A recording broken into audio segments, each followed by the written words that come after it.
Hello दोस्तों, एक बार फिर से स्वागत है आप सभी का मेरे YouTube channel learn and get में। और आज की हम वीडियो में डालेंगे सर्वाधिकारवाद के बारे में। ये राजनीतिक सिद्धांत का सबसे विवादग्रस्त सिद्धांत है, क्योंकि इसके बारे में कई सिद्धांत दिए जाते हैं, कई थ्योरी लिखी जाती हैं और बहुत सारे हम देखेंगे राजनीतिक शास्त्री होते हैं इसको एक तरह से रिफ़ाइन करने की कोशिश करते हैं, मगर कहीं ना कहीं वो अपनी जो पथ होता है उससे निकल जाते हैं, हट जाते हैं बाद में। इसको सर्वसत्तावाद भी कहते हैं और ये अधिनायकवाद या फिर अधिनायकवाद की एक शाखा ही है। यह अधिनायकवाद जो है इसकी शाखा है। मतलब बहुत सारे जो हम देखेंगे जो राजनीति शास्त्री होते हैं वो कहते हैं कि जो सर्वाधिकारवाद है वो अधिनायकवाद की शाखा है, और कुछ मानते हैं कि जो अधिनायकवाद है वो सर्वाधिकारवाद की जो है शाखा है एक। इसके बारे में हम इस वीडियो के अंदर जानेंगे। तो शुरू करते हैं इस वीडियो को। और इससे पहले अगर आप मेरे चैनल पर नए हैं तो मेरे चैनल को ज़रूर सब्सक्राइब कर लें इस तरह की दूसरी वीडियोस को देखने के लिए, और वीडियो को ज़रूर लाइक कर दें और दोस्तों के साथ भी शेयर करें। तो चलिए शुरू करते हैं इस वीडियो को। तो सबसे पहले हम देखेंगे जो सर्वाधिकारवाद है इसका क्या अर्थ होता है। इसको हम सर्वसत्तावाद भी कह सकते हैं, अधिनायकवाद भी इसी की एक शाखा मानी जाती है। इसके उद्भव मतलब शुरुआत के बारे में देखेंगे हम, ओरिजिन के बारे में, और इसकी जो प्रकृति है यानी कि नेचर उस बारे में। तो हम क्या देखते हैं कि ये जो सर्वाधिकारवाद है राजनीतिक शब्दकोश, मतलब जब हम बात करते हैं पॉलिटिक्स के अंदर अपने, या फिर हम देखते हैं कि जहाँ पर हम सिद्धांत लिख रहे होते हैं तो वहाँ पर ये क्या है, सबसे अस्थिर एवं वाद विवाद खड़ा करने वाले शब्दों में से एक है, क्योंकि इसके बारे में कई सारी धारणाएं होती हैं और कई सारे सिद्धांत हमें देखने को मिलते हैं। तो हम क्या देखते हैं, जो सर्वाधिकारवाद है ये एक क्या है, राजनीतिक सिद्धांत है जो राज्य की शक्ति को ही एक जगह केंद्रित करने पर विश्वास करता है, और ये विचार जनता के दैनिक जीवन के समस्त पक्षों पर पूर्ण या लगभग या पूर्ण नियंत्रण स्थापित करने का समर्थन करता है। शासन अपनी सत्ता की कोई सीमा रेखा नहीं मानता।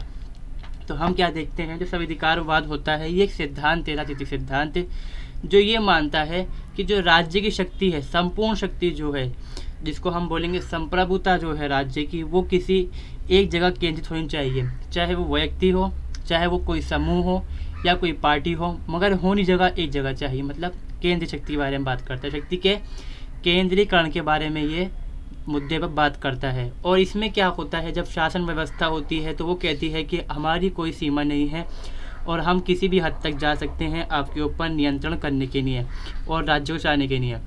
और ये क्या करता है, जो सर्वाधिकारवाद होता है ये ज़बरदस्ती और दमन के माध्यम से व्यक्तियों के हर जीवन के पहलू, चाहे वो उसके व्यक्तिगत हो या निजी हो, या निजी बोल सकते हैं, व्यक्तिगत वही होगा, निजी हो या समाजी हो, उसके जीवन के हर पहलू के ऊपर दखलंदाजी करता है और चाहता है कि उसको कुचल दे, जो व्यक्ति है उसके अधिकारों को छीन ले और उसका बिल्कुल दमन कर दे। इसके लिए वह आतंक और प्रचार की सहायता करता है। ये ऐसा पद है जो निरंकुशता, अधिनायकवाद और तानाशाही जैसे पदों का समानार्थ है। तानाशाही इसी की शाखा मानी जाती है, जो अधिनायकवाद हो भी इसी शाखा मानी जाती है, मगर कहीं पर कहा जाता है कि ये अलग है, कहीं पर कहा जाता है कि ये एक जैसा है। बहुत सारी चीज़ जो हम देखते हैं कि राजनीतिक शास्त्री हैं उनके हिसाब से ये अधिनायकवाद की शाखा है, कुछ कहते हैं कि अधिनायकवाद इसकी शाखा है। हाँ, निरंकुशता तो इसके अंदर मिलती है आपको, क्योंकि जो राजा है या फिर जो डिक्टेटर बैठ के शासन करे, जो व्यवस्था होती है वो पूरी तरह से निरंकुश होती है, उसके ऊपर कोई भी नियंत्रण नहीं कर सकता। इसमें क्या होता है कि हम देखते हैं कि शासन व्यवस्था जो है, या हम बोलेंगे जो राजनीतिक शक्ति होती है राज्य की, किसी एक व्यक्ति या वर्ग या हम देखते हैं समूह के पास होती है या फिर पार्टी के पास होती है। इसका एग्जाम्पल हम नाज़ी जर्मनी को ले सकते हैं, यानी कि जर्मनी में जब हिटलर की तानाशाही आती है नाज़ी पार्टी के ज़रिए से, तो उसको इसका एग्जाम्पल ले सकते हैं। और इटली के अंदर मोसोलिनी, बेनिटो मोसोलिनी जिसको दूचे बोलते थे वो लोग, वो और स्टैलिन वगैरह का इसका एग्जाम्पल ले सकते हैं हम, यानी कि साम्यवाद रशिया के अंदर।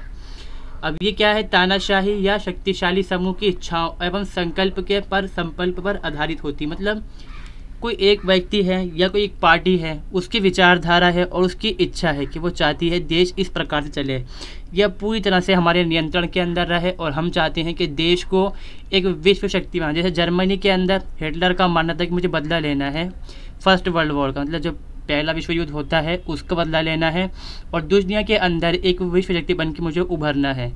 तो उसी लालच के अंदर क्या होता है, तानाशाही बन जाती है राज्य के अंदर और लोगों का राजनीतिकरण किया जाता है। इस व्यवस्था के अंदर लोगों का क्या होता है, राजनीतिकरण करके उनका प्रयोग एक हथियार के तौर पर या एक साधन के तौर पर किया जाता है। वही बात है हथियार कि हम उनको सेना में भर्ती कर रहे हैं या दूसरे राज्य के खिलाफ भड़का रहे हैं या फिर दूसरे व्यक्ति की उनसे हत्या करवाना भी शामिल है इसमें, या टारगेट करना। जैसे हिटलर ने क्या करा, लोगों के दिमाग में डाला कि जो आर्य नस्ल है वो विश्व में सबसे अच्छी है और उसी को हक है कि वो पूरे दुनिया के ऊपर शासन करे। तो वो हथियार बन गए जो आर्य लोग थे, और जो हम देखते हैं यहूदी थे, उनका जनसंहार किया गया इसके अंदर और साधन बने किसका, शक्ति मिलने का। इसमें क्या है, सर्वशक्तिशाली केंद्र से संपूर्ण व्यवस्था को नियंत्रित किया जाता है। जैसे कि हम देखते हैं, हम इसके अंदर एग्जांपल लेंगे, सोवियत संघ के अंदर कम्युनिस्ट पार्टी थी और हम देखते हैं जर्मनी के अंदर नाज़ी पार्टी ने षड्यंत्र कर लिया और वहाँ पर हम देखते हैं इटली के अंदर फासीवादी पार्टी थी, फासिस्ट पार्टी जिसको कहा जाता था, जिसके अंदर बेनिटो मोसोलिनी उसके अध्यक्ष थे। तो इसमें मतलब हम यही देख रहे हैं कि एक दमनकारी व्यवस्था इसको देखा जाता है, दमनकारी व्यवस्था के तौर पर इसको माना जाता है, जो लोगों के ऊपर नियंत्रण करती है और जो उनके अधिकार हैं उनको ठुकराती है और यहाँ तक कि उनके ऊपर निगरानी की जाती है। गुप्तचर लोग होते हैं या गुप्त पुलिस होती है, उनका जो पार्टी होती है या फिर व्यक्ति होती है उसकी अगर कोई विचारधारा को नहीं मान रहा होता तो उसकी हत्या की जाती है, फिर गिरफ्तारियाँ होती हैं। इसमें सांस्कृतिक विभिन्नता को समाप्त कर दिया जाता है। मतलब जो लोगों के अंदर हम देखते हैं, जर्मनी के अंदर क्या हुआ था, हम अगर देखते हैं जर्मनी के अंदर क्या हुआ, ज्यूस जो होते हैं, जो यहूदी होते हैं, उनको दिखाया गया कि जो दूसरे समाज से हम समाज से अलग हैं ये, और कि ये दुश्मन है राज्य के, तो उनको ख़त्म किया जाए। तो क्या है कि सांस्कृतिक विभिन्नता को ख़त्म किया गया, वहाँ पर सब लोगों को एक कर दिया गया और यहूदियों को एक तरफ काट के समाज से अलग कर दिया गया। फिर इनको गेटो वाला जो होते थे उनके उनके नासी वालों के, उसने बंद करा, फिर बाद में गैस चैम्बर के अंदर उनको मार दिया। क्या है, और संपूर्ण समाज को सामान्य संस्कृति के अधीन करने का प्रयत्न किया जाता है। ऐसा प्रयत्न वास्तव में दृष्टिकोणों की विभिन्नता की समाप्ति के लिए किया जाता है और ऐसा करके केंद्र क्या करता है, केंद्र द्वारा दिए जाने वाले आदेशों आज्ञा, जिनको मैंने प्रोपोगेंडा बोलते हैं, इसके अंदर मैंने लिखा है खास ये कि पालन में पड़ने वाली रुकावटों को दूर करने का प्रयत्न किया जाता है। तो यहाँ पर हम क्या देखते हैं, जर्मनी के अंदर एग्जाम्पल ही चलेगा, इसका सबसे बढ़िया हम देखते हैं उदाहरण तो जर्मनी का ही इसमें माना जाता है, क्योंकि सबसे ज़्यादा मशहूर भी है वही चीज़ इसके अंदर आती है। और ज़्यादातर हम देखते हैं जो राज्यशास्त्री होते हैं वो जर्मनी का एग्जाम्पल भी इस्तेमाल करते हैं उदाहरण का इसमें। तो हम जर्मनी का एग्जाम्पल ही देखते हैं। जर्मनी में क्या कहा गया कि संपूर्ण विश्व के ऊपर आर्य जो नस्लें हैं, जर्मन आर्य नस्ल, वो शासन करेगी और जो दूसरे हम देखते हैं विचारधाराएँ हैं उनको ख़त्म किया गया है, क्योंकि अगर दूसरी विचारधाराएँ राज्य के अंदर पनपेंगी तो जो शासन व्यवस्था है वो उसके लिए ख़तरनाक बन सकती हैं और उसको क्या है, एक तरह से चैलेंज कर सकती हैं, विद्रोह कर सकती हैं, उसके खिलाफ ये विरोध कर सकती हैं। तो उनको ख़त्म किया गया सबसे पहले कि जो भी है आप राष्ट्रवादी बनिए और नाज़ी जो विचारधारा है उसको मानिए, जर्मन आर्य बनिए आप। यही चीज़ हिटलर के अंदर जर्मनी में की गई। इसके लिए उन्होंने प्रचार वगैरह करते थे, पोस्टर वगैरह बहुत चलते थे, उसमें तो प्रोपागेंडा कहा जाता है इसके अंदर। उस चीज़ को उन्होंने करा और इस तरह से उन्होंने क्या करा, हिटलर को दिखाने की कोशिश करी कि वो मसीहा है, करिश्माई नेता है, जो आपको जो पहले विश्व युद्ध के अंदर जो बर्ताव हुआ आपके साथ उसका बदला देगा आपको लेकर। वो ये चीज़ इसके अंदर इस्तेमाल की जाती है। इसी तरह से ये व्यवस्था काम करती है। उदाहरण से बताया मैंने आपको, क्या बताया था, नाज़ी जर्मनी, ठीक है। किन वस्तुओं का उत्पादन किया जाएगा, कब, कहाँ, कैसे और किसके द्वारा किया जाएगा, कौन लोग इसमें लाभान्वित होंगे या इसका निश्चय मात्र एक राजनीतिक दल, समूह या व्यक्ति द्वारा किया जाएगा। होंगे तो बहुत सारे दल, दिखाने को दल भी होते हैं इसके अंदर और शासन व्यवस्था भी होती है, मगर क्या है, सब चीज़ नियंत्रित करती है एक राजनीतिक पार्टी। शुरुआत में हम देखते हैं जर्मनी के अंदर क्या होता है कि जो नाज़ी पार्टी होती है वह नियंत्रण करती है, हिटलर नहीं करता। मगर बाद में क्या होता है, हिटलर आगे बढ़ता है पार्टी के अंदर और होते होते वो पार्टी के अंदर अध्यक्ष बनता है और देश का फ्यूरर बन जाता है, जिसको तानाशाही बाद में तानाशाह बन जाता है, फ्यूरर कहते हैं। वो अपने आप को उसके अंदर मसीहा दिखाता है अपने आप को। तो वो पार्टी तय करती थी पहले, बाद में फिर वो हिटलर तय करने लग गया एक व्यक्ति ने कि भाई किसका हम शासन करेंगे, जो हमारे जो देश में उत्पादन होगा वो कौन करेगा। और जो यहूदी थे उनको तो बिल्कुल ही जो धारा थी, मतलब सामान्य धारा थी समाज की, उससे बिल्कुल हटा के हाशिए पे कर दिया था इन्होंने। इसमें व्यक्तिगत साहस व क्रिया के लिए स्थान नहीं होता, मतलब कोई व्यक्ति अपनी जो इच्छा है उससे कोई कार्य नहीं कर सकता, ना सरकार की नीति के खिलाफ बोल सकता है, ना अपनी नौकरी पेशा कर सकता है। जो सरकार चाहेगी, जो पार्टी चाहेगी, जो बंदा व्यक्ति है, जो डिक्टेटर है, फ्यूडर जो होगा वहाँ पर, वो चलाएगा इसको। संपूर्ण संपत्ति व उत्पादन के समस्त साधनों पर राज्य का अधिकार होता है। मतलब संपूर्ण एक तरह से कंट्रोल की बात की जा रही है। यहाँ पर दबाव का इसके अंदर इस्तेमाल किया जाता है, लोगों के ऊपर दबाव बनाया जाता है। किस तरीके से, जैसे कुछ विरोधी होते हैं उनको मार दिया जाता है लोगों के सामने ही, या फिर प्रचार किया जाता है दबाने के लिए लोगों को कि आप गलत जाति के हैं, इस तरह से कर, जैसे जर्मनी के अंदर हुआ था। इसके दो प्रमुख रूप देखने को मिलते हैं हमें, अधिनायक तंत्र है और दूसरा है साम्यवादी तंत्र। अधिनायक तंत्र हम देखते हैं कहाँ पर, इटली के अंदर, ठीक है, फासिस्ट पार्टी का जो सिस्टम था। और साम्यवादी जो जानते हैं आप, सोवियत संघ के अंदर जो पार्टी थी, जिसमें स्टालिन खासकर इसमें रोल प्ले करते हैं। खासकर जो स्टालिन है उसका हम देखने को मिलता है कि खास के अंदर अहम भूमिका होती है उनकी। क्या होता है, सुझाव प्रस्तुत करता है। जो हम देखते हैं जो सर्वाधिकारवाद होता है वो ये कहता है कि फासीवाद या फिर नाजी या फिर हम कहते हैं साम्यवाद है। फासीवाद में क्या कहा गया था कि राष्ट्र की बात की गई थी कि आप एक राष्ट्र बनिए, और जो नाजीवाद होता है वो कहता है कि जाति प्रधान है यहाँ पर। वहीं पर हम देखते हैं जो साम्यवाद होता है कहता है मानव, यानी कि जो मनुष्य का समाज था वो ख़त्म कर चाहते थे, ये जाति ख़त्म हो, राज्य ख़त्म हो। तो ये मानते हैं कि जो सर्वाधिकारवाद है वही सबसे बेहतर शासन प्रणाली होती है। और हम देखते हैं बहुत से जो राजनीतिक शक्ति होते हैं वो क्या मानते हैं, जो नासीवाद है, फासीवाद है, जो साम्यवाद है, वो शाखा है किसकी, सर्वाधिकारवाद की। सर्वाधिकारवाद या सर्वसत्तावाद, और दो रूप देखे गए हैं इसके, अधिनायक तंत्र और दूसरा साम्यवाद होता है। और ये पूरी तरह से खारिज कर डालता है कि समाज में किसी को स्वाधीनता मिले, किसी को अधिकार ना हो हमारे खिलाफ बोलने का, मतलब किसी पर अधिकार ना हो कुछ भी बोलने का। अगर वो बोलेगा तो हमारे खिलाफ बोलेगा, अगर बोलता है तो उसकी हत्या करवाई जाएगी, मारा जाएगा।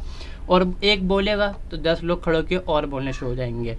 और पूरी तरह से कट्टरपंथ पे ये हम मानते हैं आधारित होता है कि पार्टी के कट्टरपंथ पे, किसी व्यक्ति के कट्टरपंथ पे, किसी समूह की कट्टरपंथ के ऊपर, किसी विचारधारा के ऊपर। जैसे जर्मनी में था नाज़ी विचारधारा थी आर्यन वाली, और हम देखते हैं जो ये सोवियत संघ है उसके अंदर क्या देखने को मिलता है हमें, साम्यवाद, समाज से राज्य को ख़त्म कर देना है बिल्कुल। और फासीवाद में कि प्रधान सिर्फ देश है हमारा, जो काम करोगे देश के लिए, देश से बढ़कर कुछ नहीं तुम्हारे नहीं है।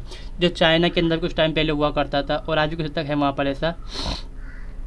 और सर्वाधिकारवाद वास्तविक उग्र सुधारवादी महत्वाकांक्षा वाली शासन प्रणाली है। क्या है ये, उग्र है, उग्र सुधारवादी, मतलब उग्र रूप का धारण करते हैं ये, युद्ध का समर्थन करते हैं ये। खासकर कोई व्यक्ति राज्य के लिए बाधा बनता है, सीधा है उसको मार दो, गिरफ्तार करो, जेल में डालो, गैस में डाल के ख़त्म कर दो उसको।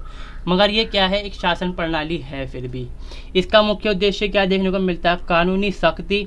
और कानून भी क्या होते हैं, जो नेता है, जो पार्टी है, जो उसने कह दी, जो उसकी इच्छा है वही कानून होते हैं। कोई लिखित कानून खासकर यहाँ पर नहीं मिलते। नागरिक बहुलवाद और दलीय प्रतियोगिता द्वारा अबाधित शासन करना और मानव स्वभाव का एक सिरे से निर्माण करना होता है। मतलब दोबारा से दिमाग चाहते हैं वो इंसान का, प्रोपागेंडा इस्तेमाल करते हैं ना वो, लोगों के दिमाग को अपनी तरह से माइंड सेट को फिट करते हैं, अपनी तरह से विचारधारा में ढालते हैं इंसान को। तो वो चीज़ इसके अंदर हम देखने को मिलती है कि ख़त्म करते हैं बिल्कुल। बहुलवाद ना हो, दलीय व्यवस्था ना हो, प्रतियोगिता ना हो, दिखाने की नहीं तो होगी। चुनाव भी होते हैं कई बार इसके अंदर, मगर जीतेगी तो एक ही पार्टी। क्योंकि जो हम देखते हैं जो विभाग होते हैं, कार्यप्रणाली जो काम करते हैं चुनाव के लिए, वो भी सब पार्टी के बेट हुई होते हैं, उसके माने पे चलते हैं वो। स्टालिन का क्या होता है, कम्युनिस्ट, और हिटलर का नाजी, दोनों की क्या होती हैं, राजनीतिक विचारधाराएं जो हैं एक दूसरे के विरोधी होते हैं, फिर भी दोनों क्या हैं, सर्वसत्तावादी या फिर सर्वाधिकारवादी हैं। अब यहाँ पर एक सवाल आता है कि फासीवाद कहाँ गया। हमने कह दिया कि जो सर्वाधिकारवाद है उसमें नासीवाद आ गया, कम्युनिज्म आ गया इसके अंदर। तो नासीवाद क्या कहा गया, बाद में क्या होता है, कुछ समय बाद जब हम ये जब डिस्कस किया जाता है विचारधारा के बारे में, सर्वाधिकारवाद क्या चीज़ है ये, तो हम क्या देखते हैं कि विचारधारा तो होती मुसोलिनी की वहाँ पर भी, पर मुसोलिनी का क्या फिर भी हिसाब होता है, वो देश की नहीं बात कर रहा होता है, तो वो अपना आप को बड़ा मानता है। और हिटलर अपनी पार्टी के जरिए मानता है, मुसोलिनी क्या कहता है, डायरेक्ट शासन करूँगा मैं। और स्टालिन क्या करता है सोवियत संघ के अंदर, वो पार्टी से शासन करता है। मगर जो मोसोलिनी होता है वो पार्टी वार्टी को ख़त्म कर डालता है बाद में, जब वो सत्ता में आ जाता है, और जो उसके विरोधी होती है उनकी हत्या करवाता है। उसके लिए ब्लैक कोट्स नाम के लोग हुआ करते थे जो ब्लैक कोट पहनते थे और गाड़ी में गए, डायरेक्ट हत्या करी, फेंक दिया इंसान को खुला, और बाकायदा पोस्टर लगाया करते थे प्रोपेगेंडा के कि जो बोलेगा उसकी हत्या की जाएगी। तो इसको अधिनायकवाद की संज्ञा दी गई बाद में। जो हम देखते हैं फांसीवाद, पहले क्या था, फांसीवाद शामिल था, इसके बाद में ये आता है अधिनायकवाद, जिसको हम बोलते हैं ऑथोक्रेसी, जहाँ पर एक व्यक्ति होता है शासन करता है पूरे देश के ऊपर। अब हम देखते हैं यहाँ से कि इसका उद्भव कैसे हुआ। सिद्धांत जान चुके हम कि ये सिद्धांत क्या था, सिद्धांत का उद्भव बताया गया है। इसके बारे में कुछ पॉइंट्स खास हैं इसके अंदर, देखते हैं। 1923 में इतालवी फांसीवाद का एक प्रणाली के रूप में वर्णन करने के लिए गियोवानी अमेडोला ने इसका प्रयोग किया। अमेडोला जो है व्यक्ति, इन्होंने इसका सबसे पहले इस्तेमाल किया था सर्वाधिकारवाद का, दिखाने के इनके फांसीवाद क्या है कि जो सिद्धांत है जो कि किसके अंडर काम करता है, बेनिटो मुसोलिनी खासकर मशहूर होता है, जो पार्टी थी इसकी फासिस्ट पार्टी कहा जाता था, उसके अंदर उसने इसको स्थापित किया था इटली के अंदर। मतलब शासन व्यवस्था से ये आया था कैसे, डेमोक्रेसी जरिए, चुनाव के जरिए से आया था ये। बाद में शक्ति बढ़ जाती है इसकी, और जो विरोधी होती है उनको मारता रहता है, ये मरवा देता है, हत्या करवाता है उनकी। तो दिखाने की कोशिश तो करते हैं ये कि जो ये सिस्टम है कि सकारात्मक प्रणाली है वो स्थापित करते हैं, और क्या है टोटलिरियोटो किसका संज्ञा देता है वो उसको, ठीक है। और एक नए किस्म के राज्य जीवन के क्षेत्र में को अपने दायरे में लाने के लिए तत्पर था। ये क्या करते हैं कि जो राज्य है एक क्षेत्र में आए और एक विचारधारा है, एक नया किस्म का सिस्टम निकल कर आता है इसके अंदर। वे राष्ट्र व उसके लक्ष्यों का संपूर्ण प्रतिनिधित्व करने का दावा करता था। मुसोलिनी कहता था कि मैं जो लोगों का लक्ष्य है, जो राष्ट्र का लक्ष्य है, उनके सिद्धांत है, मैं उनका दावा करता हूँ। मुसोलिनी ने टोटलिटेरियनिज्म को एक सकारात्मक मूल्य दिखाने की कोशिश की, हालांकि ये होता नकारात्मक, क्योंकि इसमें क्या है कि भाई अधिकार नहीं मिलते लोगों को, अधिकार नहीं है, दमन कर रहे हैं आप, हत्याएं करवानी होती हैं इसके अंदर, जो भी है पूरा नियंत्रण चाहिए होता है। तो क्या है, हर चीज़ का जो राजनीतिकरण कर डालते हैं ये, मतलब चुनाव के ज़रिए से आते हैं और लोगों को बहकाते इस तरह से हैं कि नेता बन के, डिक्टेटर नहीं बनते, ये दिखाते नहीं डिक्टेटर हैं, ये होते डिक्टेटर ही हैं ये, मगर लोगों का करते क्या है, भाषण देना, समझाना उनको, तरह से क्या दिखाना, और जो नहीं मानते पीछे से हत्या करवाते हैं। फिर क्या करते हैं, राजनीतिकरण कर डालते हैं, चाहे वे धार्मिक हो यानी कि आध्यात्मिक हो या फिर पार्थिव। मुसोलिनी का कथन क्या बताया जाता है इस बारे में, वो कहते हैं कि हर चीज़ राज्य के दायरे में है, राज्य के बाहर कुछ भी नहीं है और राज्य के विरुद्ध भी कुछ नहीं, हुआ तो हत्या सीधी। फांसीवाद द्वारा अपनाने के बावजूद क्या होता है, 1933 में प्रकाशित होती है इंसाइक्लोपीडिया ऑफ सोशल साइंसेज। उसमें ये देख हमें को जो शब्द है क्या, सर्वाधिकारवाद जो है वो दिखने को मिलता ही नहीं है, मतलब कोई इसमें कोई ख़ास अहमियत उस समय तक कोई इसको ख़ास अहमियत नहीं दी जाती। बाद में हैना एरात होती हैं, वो लिखती हैं इस बारे में, किए गए विख्यात विश्लेषण में सर्वाधिकारवाद को राजनीतिक उत्पीड़न के पारंपरिक रूप से भिन्न बताया गया है। एरात के अनुसार 20वीं सदी में विकसित हुई इस राज्य व्यवस्था का इतिहास नाज़ीवाद से स्टालिनवाद के बीच फैला हुआ है। यानी कि फांसीवाद तो पहले आता है, 1923 के दरमियान आता है ये, और जो नाज़ीवाद होता है वो काफ़ी टाइम बाद क्या होता है, 1926 के या फिर 39 के बाद मतलब पकड़ता है जोर, 40 तक पकड़ना शुरू करता है ये जोर, 39 में शुरू हो चुका होता है काफ़ी हद तक। और जो स्टालिनवाद होता है वो तो खैर पहले शुरू जाता है। स्टालिन का मतलब 1919 के अंदर तो हम देखते हैं सोवियत की स्थापना होती है, बाद में स्टालिन आता है 5-6 साल बाद लेनिन के बाद। तो वो चीज़ हमें देखने को मिल जाती है, व्यवस्था है जो इतिहास को दिखाती है एक तरह से। ये विचारधारा आतंक, यह विचारधारा क्या है, ये विचारधारा और आतंक के माध्यम से न केवल एक राज्य के भीतर बल्कि सारी दुनिया पर संपूर्ण प्रभुत्व कायम करने के सपने से जुड़ी होती है, जो कि मानती है कि हम एक विचारधारा है और खौफ के ज़रिए, जैसे कि जर्मनी में तब विचारधारा थी क्या, नाज़ी विचारधारा, जर्मनी सबसे बेहतर है। और आतंक कैसे, हथियार बनाए उन्होंने बड़े बड़े, क्योंकि हथियारों पर रोक लग चुकी थी जर्मनी के ऊपर पूरी तरह से, उसका बदला लेना चाहता था हिटलर एक तरह से। बहुत से मानते हैं संकी था वो, बहुत से मानते कि भाई था भाई इंसान, नज़रिया अपना अपना लोगों का। आतंक के सर्वाधिक भीषण उदाहरण के रूप में उन्होंने नाज़ी यातना शिविरों का हवाला दिया है, किन्होंने, हैना एरात ने। कार्ल पीटर पॉपर ने प्लेटो, हेगल और मार्क्स के रेडिकल आलोचना करते हुए यूटोपियन सोशल इंजीनियरिंग के प्रयासों को, चाहे वह जर्मनी में की गई हो या रूस में, सर्वाधिकार का स्रोत बताया है। क्या बताया गया है, क्या बात कर रहे हैं ये, जैसे जर्मनी के अंदर क्या हुआ था, घेटों के अंदर जो यहूदी थे उनकी हत्याएं करवाई गई, पहले उनको बंद करा गया, फिर गैस चैम्बर मार दिया गया। और हम क्या देखते हैं कि जो मार्क्स है, यानी कि जो हम देखते हैं स्टालिन के समय में क्या होता है, स्टालिन क्या करता है, लोगों का कोई साउथ में रहने वाला है उसको उत्तर में भेज डालता है, दक्षिण में रहने वाला उत्तर में भेज डालता है, कोई यहाँ रहने वाला है उसको साइबेरिया के अंदर भेज डालता है। तो ये एक्सपेरिमेंट कर रहे होते हैं वो लोग कि मरेंगे क्या होगा, खाना कम देंगे तो क्या होगा। तो ये क्या है, एक तरह दिखाया जाता है कि कितना ख़तरनाक सिस्टम था ये ज़माने के अंदर। सबसे जो हम देखते हैं, अभी देखा था हमने सर्वाधिकारवाद यानी कि मार्क्सवाद, और अधिनायकवाद मतलब फांसीवाद, इसमें वो भी आ जाएगा नाजीवाद। ठीक है। 1968 में सैमुअल पी हिटिंगटन की रचना politics order in changing society का प्रकाशन हुआ, जो कि थॉमस हॉब की रचना जो होती है लेवाइथन, जिसमें वो बात करता है संप्रभुता के बारे में कि संप्रभु कौन जो शक्तिशाली है बहुत ज़्यादा। इसकी मैंने अलग से वीडियो बना रखी है, चाहो तो जाके देख सकते हो प्लेलिस्ट में। हंटिंगटन का तर्क क्या होता है, हंटिंगटन का तर्क क्या होता है, वो कहते हैं कि कई बार अविकसित समाजों में फ़ौज के अलावा कोई ऐसी कोई संस्थाएं नहीं होती जो समाज के लोकतंत्र की तरफ संक्रमण की अवधि में उसकी मुश्किल में उसका समर्थन कर सके। ऐसे में क्या होता है, फौजी तानाशाही स्थापित होती है और वो नियंत्रण करती है, पुनर्रचना करती है समाज का, बाद में उसका लोकतांत्रिकरण हो जाता है। मतलब हम देखते हैं, बताना चाहते हैं ये इसके अंदर हंटिंगटन कि समाज है वो पुरानी व्यवस्था से निकल रहा होता है, जो अवैधिक समाज होता है उसके लिए क्या है, कोई संस्था तो समाज ने, मतलब कई बार ऐसा होता है कि संस्था नहीं होती मगर फौज तो वहाँ पर होती ही है, हर जगह होती है, छोटी मोटी फौज जो भी हो, तो कोई समर्थन करने के यही नहीं होता। तो उस टाइम क्या होता है, जो फौज होती है वही क्या करती है, जो संरचना होती है समाज की उसका दोबारा से निर्धारण मतलब पुनर्रचना कर डालती है, और बाद में वो क्या होता है, उससे फ़ायदा होता है लोकतंत्र की स्थापना करने में। 1964 से 1970 के बीच लातीनी अमेरिका देशों में के अलावा पुर्तगाल और स्पेन जैसे धनी देशों में अधिनायकवादी शासन चला। तो यहाँ पर हम क्या देखते हैं कि सिर्फ यूरोप के अंदर नहीं है, लातीनी अमेरिका में भी नहीं है, यूरोप के अंदर पुर्तगाल में भी स्थापना हो रही है। मतलब जो कि हम मानते हैं कि अक्सर माना जाता है कि जो सर्वाधिकारवाद होता है, जो पिछड़े देश होते हैं वहाँ पे स्थापना होती है, मगर पुर्तगाल को देखें तो बहुत धनी देश होता है ये, और स्पेन भी, क्योंकि इनके बहुत सारे उपनिवेश होते हैं। जर्मनी के तो फिर भी नहीं देखने को मिलते उपनिवेश इतने ज़्यादा, मगर पुर्तगाल के और स्पेन के तो बहुत ज़्यादा होते हैं।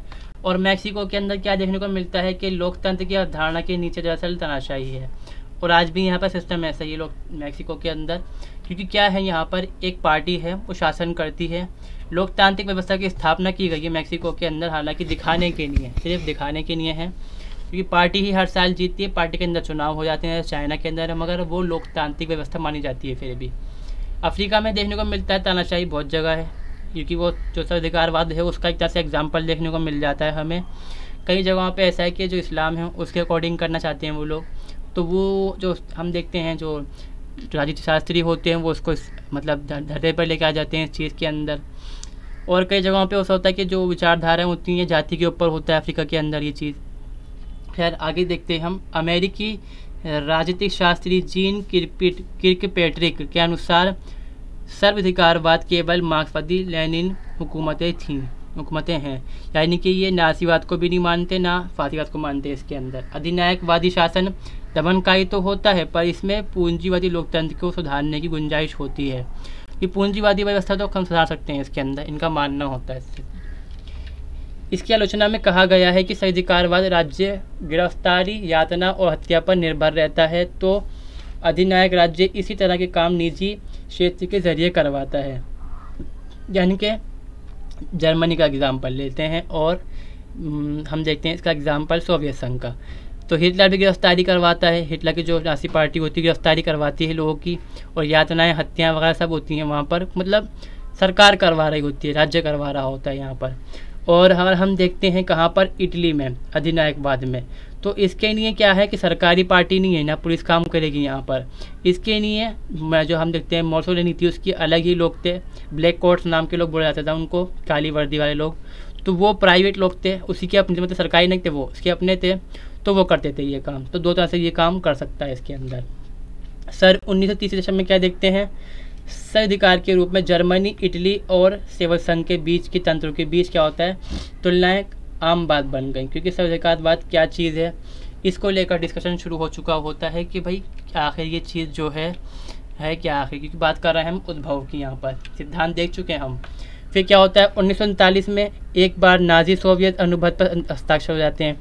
ये वर्ल्ड वॉर मतलब शुरुआत से पहले करते हैं, ये शुरुआत मतलब वर्ल्ड वॉर के टाइम पे हो जाती है ये चीज़, हाँ सॉरी हो जाती है उस टाइम तक ये कि जो है हम लड़ेंगे नहीं आपस में, आप भी बच के रहेंगे साइड से, मैं आपसे नहीं लड़ूंगा, इस चीज़ के बारे में होता है ये। तो यहाँ पर ये चीज़ होती है कि भाई सर्वाधिकारवाद किसके अंदर ज़्यादा है, यहाँ पर कौन सर्वाधिकारवादी है, क्योंकि सोवियत संघ चुपचाप बैठा हुआ होता है, वो कहता है कि ताक ला के बैठा होता है सोवियत संघ, हिटलर हारेगा मैं शेयर कर लूँगा यूरोप को आपस में, तो इस बारे में होता है। और नासी क्या होता है, हम देखते हैं जो नासी होती है चारधारा क्या होती है, वो कहती है विस्तार करना है, और सर्वाधिकारवाद होता है इसी भावना के ऊपर आधारित होता है। मगर जो सोवियत संघ है वो जंग के बिना करता है, युद्ध नहीं करता, और संघ बना चुका होता है पहले से ही। तो यहाँ पर प्रॉब्लम होती है कि कौन सा ज़्यादा सर्वाधिकारवादी है। नाजी प्रवक्ता के द्वारा प्रस्तुत क्या है ये, वॉल्क्सी मेजिनेटफास्ट राष्ट्रीय समुदाय अद्वितीय था, मतलब कि राष्ट्र जो है एक समुदाय बनेगा पूरी तरह से, और सिर्फ देश के लिए काम करना, मतलब जी सिर्फ राष्ट्र में क्या हो, दुनिया के अंदर नास्तिवाद कायम होगा और एक जाति होगी पुनर्जन्म पर आधारित एक अनोखे जर्मन प्रबंध का वाहन, उन्होंने इसको माना था। सर्वाधिकार व्यक्त करता है कि जर्मन इच्छाएं किसी विषय वस्तु का एक रूपांतर मात्र है, एक बदतर विषय वस्तु जिसके वर्तमान प्रयोग को साम्यवादी शत्रु तक विस्तारित किया गया है। मतलब बताया जाता है कि जो नासीवाद है, जर्मनी जो नास्तिवाद था एक तरह से विषय वस्तु था, वही चीज़ जो पहले चली आई थी कहाँ पर, इटली के अंदर, बाद में कहाँ तक ले आते हैं इसको, वो साम्यवाद, क्योंकि हिटलर ख़त्म हो जाता है, साम्यवाद तो बाकी फिर भी रहता ही है सोवियत संघ के अंदर। यूरोप में क्या होता है, सोवियत संघ जो होता है इसकी महत्वाकांक्षाएँ होती हैं कि भाई हमें जो है कि जो यूरोप है उसका शेयरिंग करनी है साथ में, किसके साथ, हिटलर के साथ। हिटलर जो लेगा पश्चिम का हिस्सा लेगा, मैं पूरा का हिस्सा ले लूँगा, यूरोप का सारा जीत के हम। तो चर्चिल इसी बारे में भाषण देते हैं फुलटन मैसूरी में 5 मार्च 1946 को, उसमें बताते हैं, आयरन कर्टन भाषण का मशहूर बहुत ज़्यादा है ये, तो वो दिखाते हैं, मतलब बताया जा रहा है कि यहाँ पर हम जो थ्योरी है एक तरह से उसका निर्माण शुरू हो चुका है, यहाँ पर काफ़ी तक शुरुआत हो चुकी है निर्माण की, कि ये सिद्धांत जो है लिखा आने लगा है यहाँ पर। तो 2 बार इस्तेमाल करते हैं। एक वर्ष बाद क्या होता है, ट्रूमैन के सिद्धांत ने अमेरिकी देश नीति व सुरक्षा शब्दावली को विश्व को आरोपित कर लिया। बर्लिन एयरलिफ्ट, बर्लिन वॉल के निर्माण, सीनो सोवियत संधियाँ, कोरिया युद्ध, क्यूबा मिसाइल संकट और हंगरी चेक विद्रोह के रुकावटों के साथ शीत युद्ध काल का आरंभ हुआ। तो यहाँ पर हम क्या देखने को मिल रहा है कि जो भी चीज़ हो रही है 2 चीज़ों के साथ में होने लग गए यहाँ पे। एक सोवियत संघ है जिसको माना जा रहा है कौन, सर्वाधिकारवादी, और जो बीच में दूसरा 2 समूह देखने को मिलता है वो अमेरिका है, और समर्थन वाले समूह होते हैं उनके, वो तो खैर इस कैटेगरी में आते नहीं, वो तो लोकतांत्रिक मानते हैं अपने आप को, प्रजातंत्र मानते हैं अपने यहाँ पर। तो यहाँ पर क्या है कि जो दूसरे लोग हैं जो मतलब सोवियत संघ के साइड के नहीं हैं, वो इनका विरोध करना शुरू कर डालते हैं सोवियत संघ वालों का, और अब वो क्या है कि थ्योरी लिखने शुरू कर रहे हैं इनके बारे में कि जो ये शासन व्यवस्था है यहाँ की बहुत ख़राब है, ये है वो है, बहुत सारी बातें लिखने शुरू कर डाली।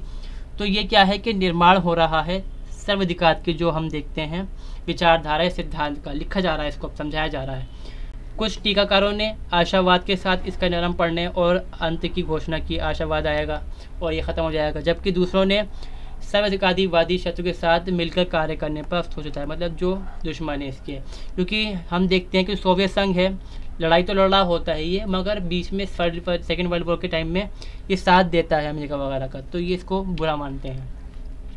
अब यहाँ पर आगे क्या होता है, इसके विपरीत सर्वाधिकारवादी शासन प्रणाली में आदर्शवादी, सहज रूप से विस्तारवादी और स्थायी रूप से दमनकारी एक दुष्ट साम्राज्य के रूप में दर्शाया गया है।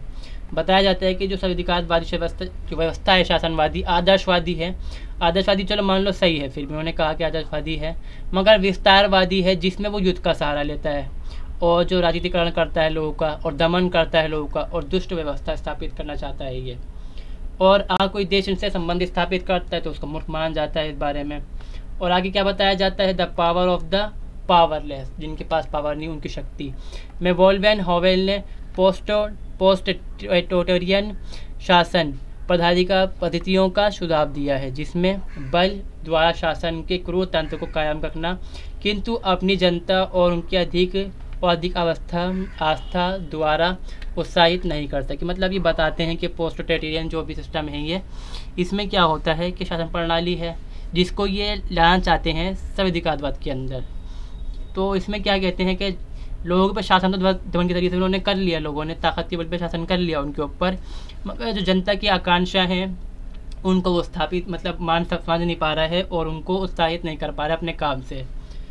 अब यहाँ पर ख़त्म हो जाता है 1991 के अंदर सोवियत संघ। तो इसको खास बनाए रखने के लिए 21वीं सदी में इस्लामवादी आतंक विरोध का जो सहारा लिया जाता है। कहाँ पर हम देखते हैं इराक़ के अंदर होता है हूती, जो इराक़ समर्थन कर रहा है हूतियों का, जो सऊदी अरब के ख़िलाफ़ उसके, और इराक़ जो दूसरे देश हैं खाड़ी देश यहाँ पर समर्थन हो रहा है। तो यहाँ पर वो क्या दिखाना चाह रहे हैं कि इस्लाम है, विचारधारा है, उसके बेस पे काम कर रहे हैं। अब वो लोग काम सही से कर नहीं रहे, ये नहीं है, अलग बात है। अब तालिबान का बाद में वो एग्जांपल फिट कर सकते हैं वो लोग इसके अंदर पे कि भाई सर्वाधिकारवाद है, किसी विचारधारा के ऊपर आधारित इस चीज़ को इस्तेमाल कर रहे हैं, मगर यहाँ पर वो चीज़ सही से स्थापित नहीं हो सकती। क्यों, बताता हूँ मैं। अफ़गानिस्तान में चाहे सब जो तालिबान शासन तो उसका है मान लीजिए, फिर भी पर वहाँ पर क्या है, लोकतंत्र है। तो वहाँ पर क्या कहेंगे, लोकतंत्र में कट्टरपंथ ये सिस्टम आएगा उसके अंदर, इस विचारधारा के अंदर उसको लाया जाएगा। फिर भी आगे क्या है, सब अनुबद्ध सर्वाधिकार के उपदेश से अलग नहीं किए जा सकते। तो इसकी दीर्घायु को 3 मुख्य बहुत भिन्न कारकों द्वारा ही बढ़ाया गया है। इसमें क्या कहा गया कि ये सब चीज़ें शामिल हो गई, जो सिद्धांत वगैरह बताए गए हैं इसके अंदर। तो ये किस तरह से काम कर रहा है। पहला क्या है, कार्यालय जो कार्यकाल उसका लचीलापन होता है, मतलब जो आयु है कितने टाइम तक चल सकता है ज़्यादा से ज़्यादा। जब जो उसकी हम देखते हैं कार्यकाल में लचीलापन है, जब संस्थाएं हैं, विचारधाराएं सरकार जो है जब उन्होंने लागू कर दिया तब तक वो चीज़ चलती है। जब तक विचारधारा कायम है, जब तक वो मजबूत है, तो ये देश में शासन कर सकते हैं इस व्यवस्था के जो हिसाब से। जैसे कि हम देखते हैं हिटलर हार चुका होता है जर्मनी के अंदर, मर गया, हत्या कर लेता है अपनी। तो जो नासी पार्टी होती है ख़त्म हो जाता है साथ और उसका, तो नासीज़म तो यहाँ पे कायम रहे, जो नासीवाद होता है जर्मनी के अंदर ख़त्म हो जाता है। और जो लोग होते हैं वो पहचान जाते हैं कि भाई हमें बेवकूफ़ बनाया गया था यहाँ पर, उस चीज़ को बाद में फिर वो भूल जाते हैं, चीज़ ख़त्म हो जाती है। मतलब क्या है कि कार्यालय जो है इसका कार्यकाल जो है लचीला है, लंबे टाइम तक ये चीज़ टिकेगी नहीं ज़्यादा। सर्वाधिकारवादी शासन की तस्वीर को जनता के बीच फैलाने के लिए पत्रकारों, उपन्यासकारों, नाटककारों और फिल्म निर्माताओं के द्वारा अहम भूमिका निभाई जाती है इसके अंदर। जब तक ये पक्ष में सरकार के, जब तक ये काम कर रहे हैं, अगर देश को छोड़ के भाग जाएंगे या फिर नहीं करेंगे सरकार का काम, तो हत्या तो खैर सरकार की कर देगी, पर ये क्या है कि सहारा सरकार को चाहिए होता है इनका। जब तक ये समर्थन है तो उनका होता है। उनकी भूमिका ये सुनिश्चित करती है कि टोटलिटेरियनिज्म सर्वाधिकारवाद कभी भी एक गुण शैक्षिक शब्द नहीं बने, बल्कि क्या है, शिक्षित लोगों शब्द बने। मतलब दिखाना चाहते हैं कि जो ये टोटलिटेरियनिज्म जो है, सर्वाधिकारवाद जिसको हम बोला गया है, कि ये क्या है, पढ़े लिखों की चीज़ है। जो समझदार लोग होते हैं वो उसको मतलब इस्तेमाल कर रहे हैं। समझदार देश जो पढ़े लिखे देश हैं वहाँ पर इसकी स्थापना की जा रही है, जाहिल लोग नहीं कर रहे इसकी स्थापना के। बताया गया कि जो आदिवासी समाज होता है वहाँ पर इसकी स्थापना की जाती है, वो चीज़ को मना करते हैं ये, जो खुद फैला रहे होते हैं इसको प्रोपेगेंडा के ज़रिए से। 1940 व 1950 के दशक में क्या होता है, सामाजिक विज्ञान और राजनीतिक सिद्धांत के द्वारा इसकी सूक्ष्मता से जांच की गई और टोटलिटेरियनिज्म सिद्धांत पत्रिकारिका का प्रचलित शब्द बनता है। मतलब फिर इसका इस्तेमाल शुरू हो चुका होता है यहाँ पर।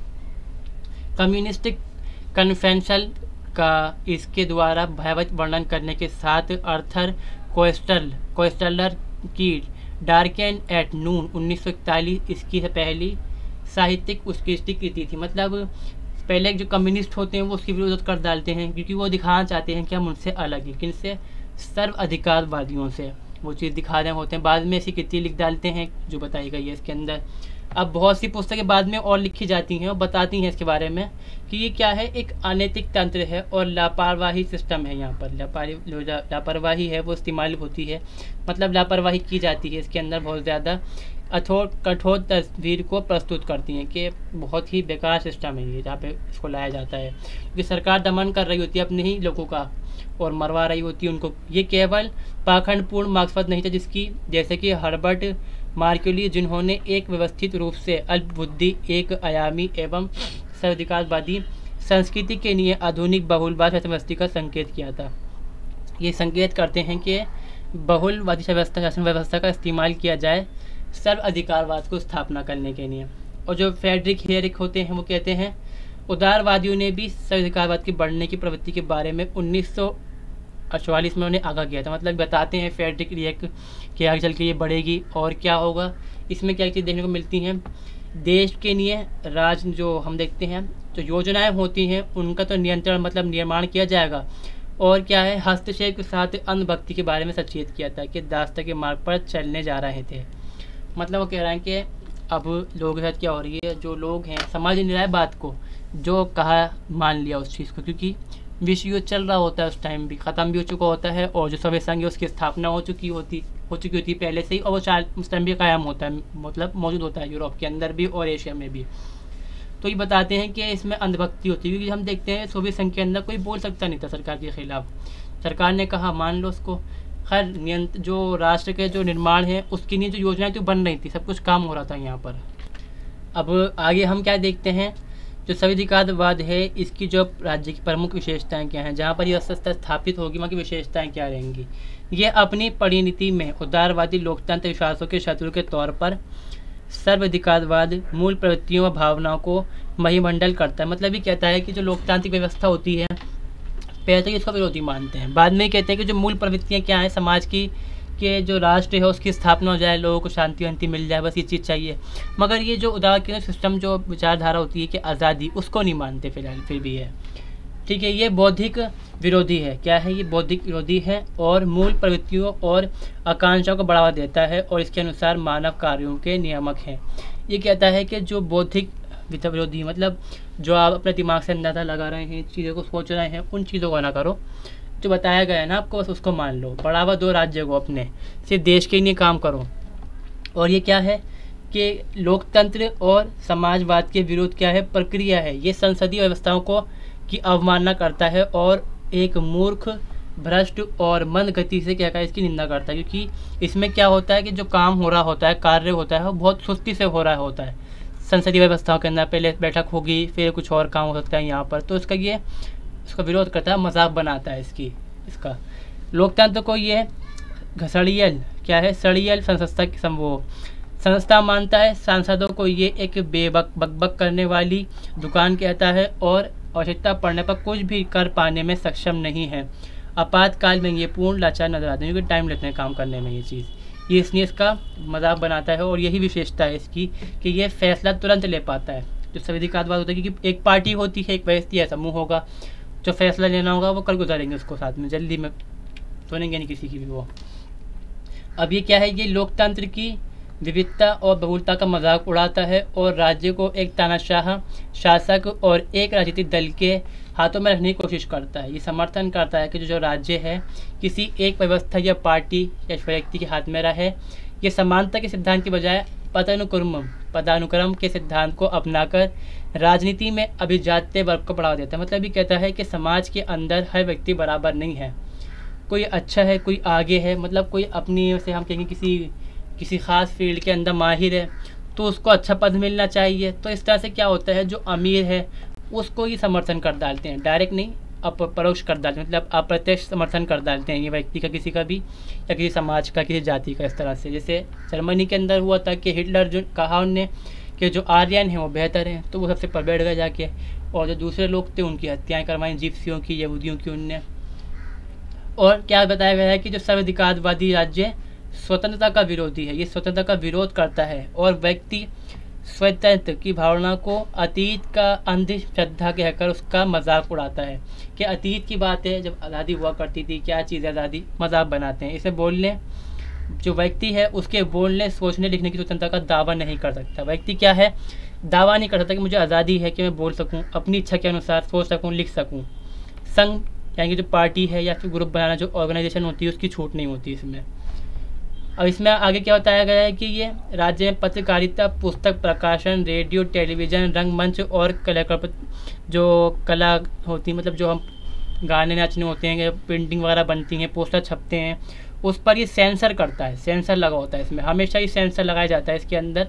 और जर्मनी के अंदर सेंसर बहुत ज़्यादा था, मतलब बहुत सख्त था। कब, हिटलर से पहले भी यही हाल था जर्मनी के अंदर, ये राजा थे वहाँ पर, बहुत सारे जो प्रांतीय अलग अलग बटे हुए थे उनके अलग अलग राजा थे आपस में, तो सेंसरशिप बहुत सख्त होती है इसके अंदर। बाद में भी यही हाल था। जो राजनीतिक विरोधी होते हैं उनको सिर उठाने का मौका नहीं दिया जाता। मतलब क्या दिखाया जाता है इसके अंदर कि जो विरोधी हैं, जो राजनीतिक विरोधी होते हैं वो नकली बनाए जाते हैं, सब नकली होता है इसके अंदर। और अगर जो असली होगा उसको मुँह उठाने का मौका नहीं मिलेगा, सीधी हत्या। आप एक मूवी है मोसोलिनी की, उसमें देख सकते हैं क्या हाल दिखाया जाए उसके अंदर। कारीगर जो कामगार वर्ग है उनको जो हड़ताल करने का कोई मौका नहीं होता, अधिकार नहीं होता, अगर हत्या मौका ऐसा करते हैं तो सरकार जो है दमन करेगी उसका। और ये क्या है कि पर ये फिर भी इसमें अच्छाई क्या है कि राष्ट्रवादी होता ही है। राष्ट्रवादी कैसे है कि सिर्फ बात करता है राष्ट्र की, अगर कोई राष्ट्र के खिलाफ बोलेगा, कोई सैन्य कार्यवाही होगी तो पूरा देश समर्थन करता है सरकार को, चाहे पार्टी हो, व्यक्ति हो, किसी को भी समर्थन करता है और अपनी जो बली मतलब भूमिका निभाने के लिए राजी हो जाता है राज्य के लिए। आक्रामक राष्ट्रवादी, सैन्यवाद और विस्तारवाद उदार क्या है संविधानवाद के राज्यों के अनिवार्य लक्षण हुआ करते थे। ये राज्य की ऐसी घटनात्मक एकता का सराहना करता है जो एक निष्ठ राष्ट्रवादी हित का प्रतिनिधित्व करती हो, कि सिर्फ एक सिस्टम होना चाहिए पूरे देश के अंदर। मार्क्सवाद ने सोवियत संघ में वर्ग रहित समाज का मिथक गढ़ा। अब यहाँ बात होती है कि भाई कौन कौन चीज़ों का इस्तेमाल किया गया। सोवियत संघ में क्या था कि समाज रहित, कि समाज में मतलब वर्ग रहित बोल सकते हैं इसको, वर्ग रहित समाज, ठीक है, सॉरी, कि समाज में कोई वर्ग नहीं होगा, सब बराबर होंगे, और जो राज्य है वो भी नहीं होगा, सरकार मतलब नहीं होगी, आप शासन खुद करेंगे वहाँ पे पार्टी के ज़रिए से। और फांसीवाद में क्या था कि राज्य के राष्ट्र राज्य के जो जर्मन जो इटली है सबसे बेहतर है, वो उसके लिए काम करना है आपको। जर्मनी में क्या था, नाजी में पितृभूमि, देश के लिए काम करना, अपनी बाप की जो पितृभूमि मतलब मातृभूमि बोलेंगे, क्या आप पितृभूमि बोल सकते हैं इसको। हिटलर ने क्या करा उसी में जर्मनी में, नस्ल का, कि आर्य नस्ल, जर्मन आर्य नस्ल से बेहतर है, तो ये मिथक गढ़ेगा इसके अंदर। तो ये क्या देखने को मिलती हैं विचारधाराएं हमें, इसके लिए इस्तेमाल की गई, इसी के लिए प्रोपेगेंडा चलाएगा। जैसे हम देखेंगे, आप देखो कभी सर्च करोगे यूट्यूब पे वीडियो अलग से कि जर्मनी के अंदर प्रोपेगेंडा कैसे वीडियो देखने को मिल जाएंगे बहुत सारी, और ख़ासकर कहाँ की, सोवियत संघ की बहुत मिलती हैं देखने को, ठीक है। अब यहाँ पर क्या है, सोवियत रूस ने भी अपनी इसी राज्य आकांक्षा की तुष्टि के लिए विस्तारवादी नीतियों अपनाई, और मोसोलिनी के लिए इटली का विस्तार जन भ्रम का प्रश्न था। अगर विस्तार इटली का करना है, क्योंकि मोसोलिनी था उसका भी एक हिसाब था जो जर्मनी का हिसाब था कि फैलाना है साम्राज्य को, अपना विस्तार करना है अपने ज़्यादा से ज़्यादा आगे चल के हमें। और आगे क्या है, जो सर्वाधिकारवाद है राज्य में युद्ध को अपरिहार्य मतलब मानता है, अपरिहार्य मानता है कि युद्ध तो लाजमी है, आपको लड़ना ही पड़ेगा। मान्यताओं के अनुसार अच्छाई बुराई, श्रेष्ठ और निकृष्ट तथा नित्य और अनित्य का यही अंतिम निर्णायक है। अगर युद्ध होगा यही पता चल जाएगा कि कौन सही पाए, कोई अपने मतलब कौन हक की बात कर रहा है यहाँ पर। और दोनों क्या कहते हैं कि युद्ध क्या है, हिटलर और मुसोलिनी पौरुष के विकास के लिए आवश्यक है बहुत ज़्यादा, मतलब मर्दानापन, युद्ध लड़ना पड़ेगा। वे लॉर्ड बर्केन हेड की इस उक्ति का पालन करते थे कि ये दुनिया केवल उन लोगों की पूछती है जिनकी तलवारें तीक्ष्ण और दिल सख्त होते हैं, जो जंग लड़ सकते हैं, यहाँ पर दुनिया में जंग लड़ सकते हैं, वो ही जीत सकते हैं दुनिया को। फांसीवाद क्या कहता है, जो धर्म किसको बनाया फांसीवाद ने, मतलब जो हम देखते हैं राज्य धर्म किसको बनाया, कि मतलब हमारा जो राज्य कर्तव्य क्या होगा, वो क्या था राज्य के बारे में, कि जो विस्तार करना है उसी के बारे में उन्होंने धर्म बनाया उसको, ठीक है।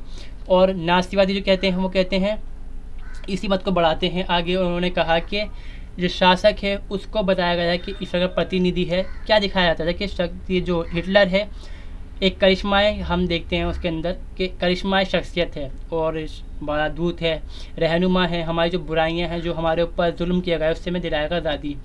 सर्वाधिकारवाद विचारधारा लोगों को एकजुट करने के लिए प्रचार आतंक पर निर्भर होती है, आतंक भी होता है इसमें। प्रचार तो हम देख लेंगे, प्रोपेगेंडा जो होता है हर तरह से, चाहे बैनर, पोस्टर, प्रचार हो, गाना हो, रंगमंच हो, हर चीज़ दिखाई जाती है। आतंक कैसा कि आपको बात माननी है, अगर बात नहीं मानते कटघरे में खड़ा करो व्यक्ति को, सामने लोगों के सामने शूट कर दो उसको। हर जगह पे यही चीज़ होने को मिलती है। और किसी भी किस्म के नैतिक कानून के लिए वहाँ कोई गुंजाइश नहीं होती, चाहे बच्चा हो बूढ़ा हो, सबको एक कटघरे पर लाया जाएगा, चाहे वो सरकारी नौकर कभी रहा हो। सर्वाधिकारवाद क्या है, साधारण हित को निजी हित से ऊपर रखता है, मतलब जो समाज के लिए बेहतर है वही मेरे लिए बेहतर है, वही आपके लिए बेहतर है, ये मानना होता है किसका, सर्वाधिकारवाद का। और आर्थिक स्वावलंबन के लिए निरंकुशता की नीति पर चलता है कि राज्य के कोई, जैसे हम देखते हैं आज के टाइम में क्या होता है, डेमोक्रेसी होती है, वो बात क्या करती है, लोगों को आज़ादी मिलनी चाहिए भाई काम करने की, ठीक है ये चीज़, मगर इसमें क्या होता है लोगों को आज़ादी नहीं है। जो सरकार चाहेगी कौन बनाएगा, कहाँ मिलेगा और कौन फ़ायदा उठाएगा उस चीज़ से, वो सिर्फ सरकार तय करेगी, जो राज्य है सिर्फ वो तय करेगा। पूंजीवादी और समाजवादी दोनों के लिए को नकारता है, मतलब समाजवाद भी नहीं हो पूरी तरह से, ना पूंजीवाद हो, दोनों को नकारता है, क्योंकि ये क्या है लोगों को बांटती है। पूंजीवाद में क्या होता है, लोग बढ़ जाते हैं बहुत सारे ग्रुपों के अंदर। और समाजवाद में क्या होता है कि एक पार्टी होती है, मगर दिखाया जाता है इस तरह से, मगर बहुत सारे ऐसे ग्रुप होते हैं देखने को। पूंजीपति एवं श्रमिक वर्ग को क्या है, राज्य के नाम पर और जन कल्याण के लिए अपने क्या करता है, नियंत्रण में करता है। जो पूंजीपति राज्य जो होता है जन कल्याण दिखाता है कि राज्य के लिए काम करना है, और जो शासन व्यवस्था होती है उसको अपने कंट्रोल में ले लेता है। मोसोलिनी का क्या दिखाता है कि कॉर्पोरेटिव स्टेट मूलतः समूहवादी है। जैसे हम देखते हैं कि पूंजीवादी में क्या है, राज्य काम कर रहा होता है पर जन कल्याण के नहीं कर रहा होता है, बाकी लोग आज़ाद होते हैं यहाँ पर। मगर यहाँ पे क्या है, समूहवादी है, उत्पादकों, उपभोक्ताओं और नियोक्ताओं एवं कर्मचारियों के स्वार्थ और दावों को सामंजस्य का प्रयास करता है। मतलब सब लोग जो हैं उनमें सामंजस्य बना रहे, ना तो पूंजीवादी हो पूरी तरह से, ना समाजवादी हों वो कि बराबरी की बात करें या खुलेपन की बात करें, बीच का रास्ता निकाल लें वो, जैसे पूंजीवाद होता है उसमें ना जाए, ना फिर समाजवाद के अंदर। आगे बताते हैं कि जो 20वीं शताब्दी की प्रख्यात राजनीतिक विचारधारा हैना एरेंट ने अपनी पुस्तक में लिखा कि व्यक्ति के हिसाब से सर्वाधिकारवादी जो राज्य है उसको 3 आधारभूत लक्षण देखने को मिलते हैं। मतलब जब हम बात करते हैं कि जब हम कहीं पर जो सर्वाधिकारवाद जो होता है उसकी स्थापना होती है तो उसके 3 निशानियाँ मिल जाएंगे देखने को। पहला क्या होता है, ये अराजकता होती है इसमें। अब अराजकता कैसी होती है, संविधान का हिसाब करते हैं। जैसे हिटलर ने क्या करा था, देश में लोकतांत्रिक प्रणाली मतलब बना ली थी, मतलब राजा हुआ करता था वहाँ फिर भी, मगर जो पार्टी थी वो शासन करती थी उस टाइम पर भी। अब सब कुछ करते हैं मगर क्या होता है, सब दिखाने के नहीं होता है, परंतु वहाँ पर क्या देखने को मिलता है हमें, नकली होता है। और जैसे देखते हैं संस्थाएं होती हैं, जैसे हमारे यहाँ देखते हैं ऑफिस बने होते हैं, सरकारी जो कार्यालय होते हैं, मंत्रालय होते हैं, हर चीज़ होती है, मगर पीछे से काम जो हो रहा होता है पार्टी कर रही होती है, सिर्फ दिखाने के लिए बैठे होते हैं। विचारधारा अगला जो पॉइंट है इसमें, तंत्र में क्या देखते हैं, सर्वाधिकारी तंत्र में क्या देखने को मिलता है हमें, विचारधारा विचारों मान्यताओं की नहीं कुछ खास नहीं रखती, मतलब कोई विचारधारा किसी की अहमियत नहीं रखती, जो पार्टी की है उसी को बात मानना पड़ेगा आपको। आतंक का प्रयोग करते हैं, जो ये आतंक जो होता है इसका प्रयोग करते हैं देखने को मिलता है हमसे। और जो कुछ लोग होते हैं जैसे हिटलर ने अगर जर्मनी के अंदर यहूदी को अलग कर दिया, वो चीज़ का भी इस्तेमाल करते हैं ये लोग। अब इसमें क्या कहा गया कि इन्होंने क्या कहा, हैना एरेंट ने, कि ये दुनिया के प्रत्येक मनुष्य के लिए एक शासक, एक जीवन शैली और एक विचारधारा की स्थापना का प्रस्ताव करता है। मतलब ये कहता है कि दुनिया में से हिटलर ने कहा था कि दुनिया के ऊपर सिर्फ जो नाज़ी विचारधारा है वो शासन करेगी, मतलब एक शासक मैं होऊंगा और जो जीवन शैली मेरी होगी वो माननी पड़ेगी लोगों को, जो विचारधारा होगी नाज़ी वाली वो माननी पड़ेगी। एग्जाम्पल के तौर पर बता रहा हूँ मैं आपको, इसमें बहुत सारी चीज़ें जो बताई गई हैं आगे हो सकती हैं इसके अंदर। जैसे हम देखते हैं माओ से उनके टाइम में क्या होता है, चाइना साम्यवादी होता है, democratic people's republic of Korea उत्तर कोरिया जो आज के टाइम में भी है, पोल पॉट का लोकतांत्रिक कम्बोडिया। इसमें बहुत दिखाया गया कि पोल पॉट होता तो क्या है, लोकतांत्रिक नेता है मगर लोगों की हत्या बहुत ज़्यादा करवाता है ये। माओ के टाइम में भी ऐसे होता है, 5-6 करोड़ लोग मरवा डालता है ये भी। और जो कोरिया होता है तो खैर आप जानते हैं इसके बारे में चल रहा है आजकल इसके साथ। और ये क्या होता है, उदारवादी विरोधी है। इसकी अगर हम छोटी सी परिभाषा निकाल के देखते हैं कि ये क्या चीज़ होती है, ये क्या है कि उदारवाद का विरोध करता है, ये रूढ़िवाद का विरोध करता है, बहुलवाद का विरोध करता है, मगर लोगों का क्या करता है, ये राजनीतिकरण कर डालता है और दिखाता है कि आपने चुना है एक करिश्माई नेता को जो आपको आपकी परेशानी से दिलाएगा आज़ादी और आपको देगा मुक्ति। और जो नेता होता है उसकी सब कुछ नकली चीज़ बनाई जाती है कि वो कैसा चलता है, धर्म कैसा है, धार्मिक इंसान है, रीति रिवाज होते हैं, सब चीज़ खड़ा की जाती है इसके अंदर नकली सर्वाधिकारवाद के अंदर सब कुछ, मतलब प्रोपेगेंडा चलता है पूरी तरह से इसमें। ये एक शासन पद्धति है जिसमें हर प्रकार की प्रशासनिक व्यवस्था की जाती है मगर नाममात्र यानी नकली, और सारा नियंत्रण किसी पास होता है, एक व्यक्ति, समूह या पार्टी के हाथ में होता है।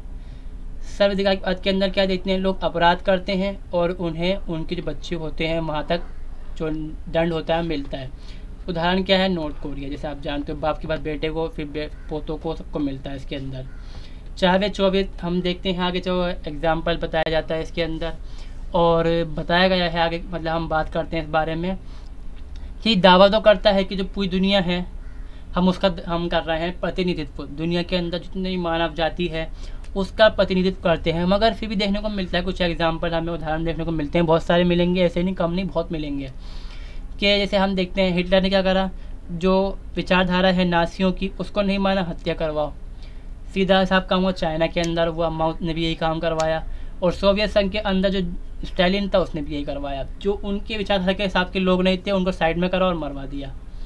डर उत्पन्न करने के लिए क्या करते हैं, ये अलग थलग कर डालते हैं समाज को, ठीक है, और आतंक का इस्तेमाल करते हैं। ये इस कार्य के लिए सेना नहीं इस्तेमाल करते, गुप्त पुलिस होती है। जैसे जर्मनी के अंदर तो मुझे माल याद नहीं आ रहा मेरे, और जैसे इटली के अंदर था मोसोलिनी की ब्लैक कोट्स नाम के लोग थे, वो हत्या करते थे, मगर निजी लोग थे वो उसके, ठीक है। और नज़रबंदी शिविर क्या है, सबसे प्रभावी क्या है, प्रयोगशाला है, लोग बंद कर डालते हैं और उनकी हालत को देखना ही करना, बहुत सी चीज़ के अंदर एक्सपेरिमेंट किए जाते हैं।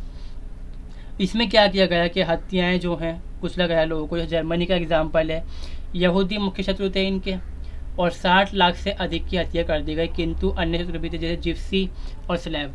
जिप्सी को प्रॉब्लम इनके साथ ये थी कि जिप्सी जगह टिकते नहीं थे, जैसे आदिवासी लोग होते हैं ना वही तरह के लोग होते हैं ये भी। आगे जो अगला पॉइंट आता है वो है हत्या और विनाश के बारे में बताते हैं।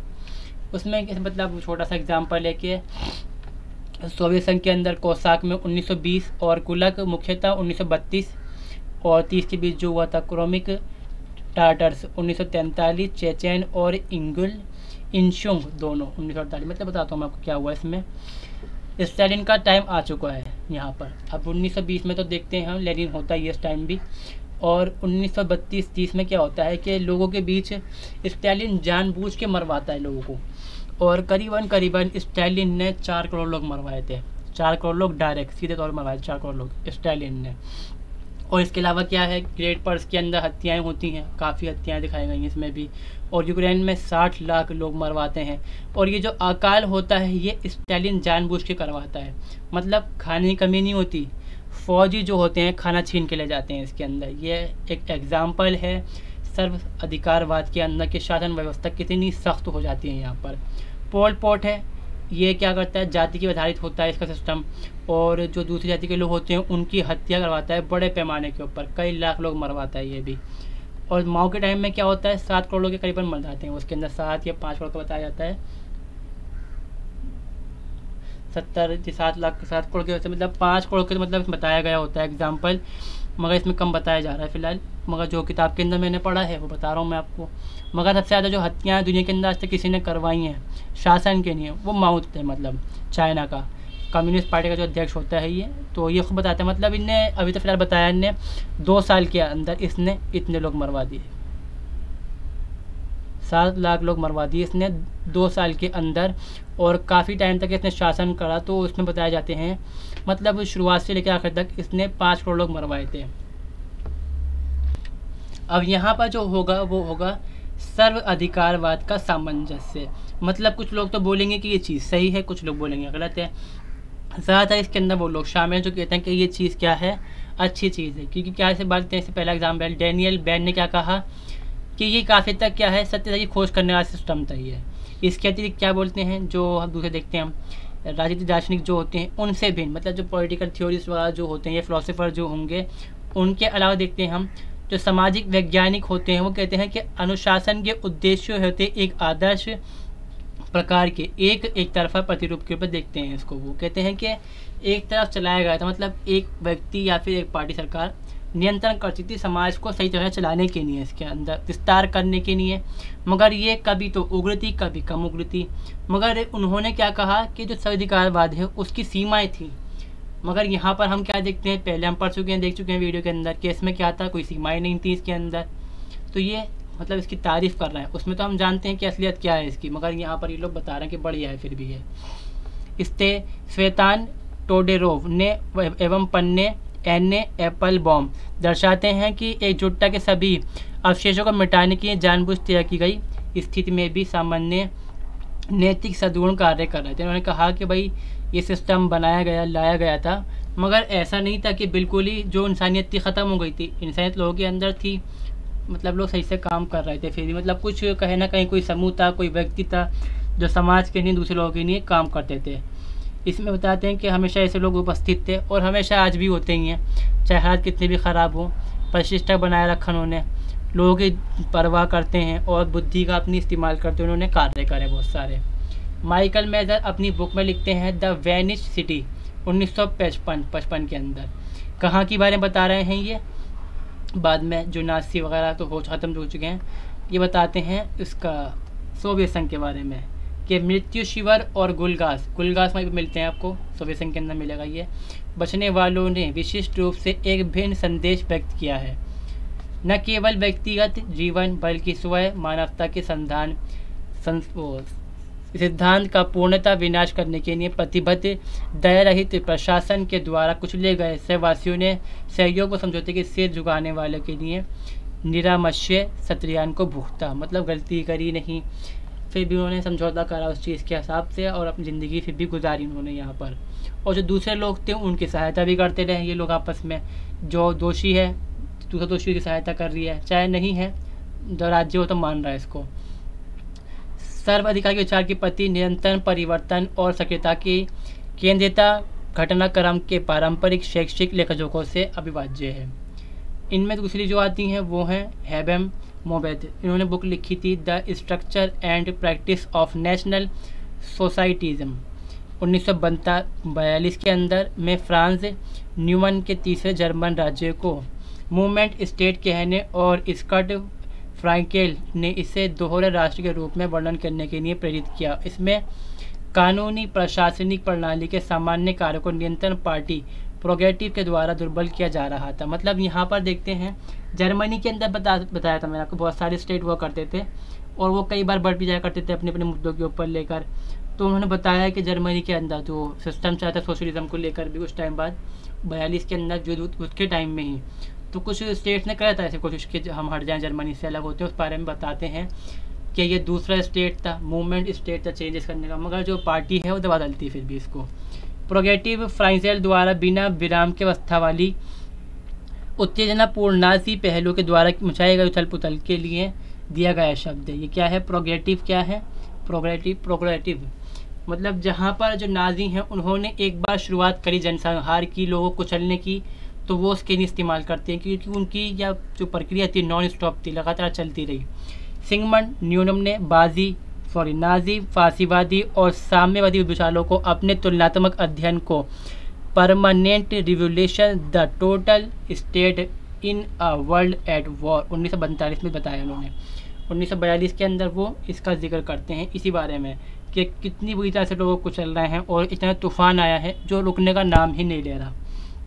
इस संबंध में सबसे प्रभावशाली जगह जो मिलता है हमें हैना एरेंट्स का मिलता है, जो पीछे हम डिस्कस कर चुके हैं। उसके अंदर ये तानाशाही पूर्व के सभी नियंत्रणों को अमान्य घोषित करता है। जो तानाशाही थी उनके पूर्व के जो नियंत्रण साहित्य को ख़त्म मानता है, बुरा मानता है और ख़ात्मे की बात करता है कि उनकी, और ये कानून के बजाय आगे के द्वारा शासन की व्यवस्था का जो है समर्थन करता हुआ देखने को हमें मिल जाता है। इसमें जो सर्व अधिकारवाद है वो नहीं मानता कि कोई शासन व्यवस्था के अंदर कानून होता है। जो फ्यूरर है या फिर जो सरकार चलाने वाला बंदा है वहाँ पर व्यक्ति जो है, जो उसने कहा वही चीज़ सत्य है, उसी को मानना होगा। नए क्षेत्रों का निर्माण होता है, इसमें पुलिस संस्थाएं होती हैं, मृत्यु शिविर होते हैं जिनका एकमात्र उद्देश्य नागरिकों को क्षेत्रों में बदलना तथा व्यक्तियों को एक ऐसी जातियों में रूपांतरित करना कि उनके शब्दों को बदला जा सके, शब्दों में बदलना था। मतलब यहाँ पर क्या होता है कि ये क्या करते हैं, जो लोग होते हैं उनका दमन करते हैं, तो लोग क्या होता है इनका शत्रु बन जाते हैं। फिर पुलिस जो होती है उनको मारती है, हत्याएं कर डालती हैं और नए शत्रु बनते रहते हैं इस तरह से।